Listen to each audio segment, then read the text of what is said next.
বদরের ময়দানে এই পাশে কোরাইশ, এই পাশে মুসলমানেরা। বিশ্বনবী জালামি ভাষণ দিলেন, তোমরা দেখতে পাচ্ছ এটা বদরের ময়দান না, এটা আল্লাহর জান্নাত, ওই জান্নাতের দিকে ছোট। বিশ্বনবীর কথা শোনা মাত্র সাইয়েদনা উমাইর ইবনুল হুমাম বললেন বাখ বাখ, মানে চমৎকার। বিশ্বনবী বললেন মা ইয়াহমিলুকা আলা কওলিকা বাখ বাখ ইয়া উমাইর, আমার এই কথা শুনে তুমি কেন বললা বাখ বাখ?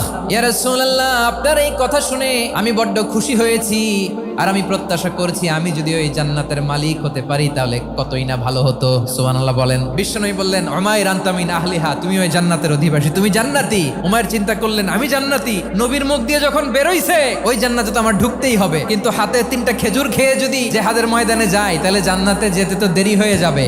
এই চিন্তা আসা মাত্রই খেজুর 3টাকে তিনি ছুঁড়ে মারলেন, তলোয়ার বের করে আল্লাহু আকবার বলে বদরের ময়দানে ঝাঁপিয়ে পড়লেন। আল্লাহর শত্রুদেরকে কচুকাটা করে এক পর্যায়ে শাহাদাতের সুধা পেয়ে নিজেও জান্নাতি হয়ে গেলেন। পড়েন সুবহানাল্লাহ।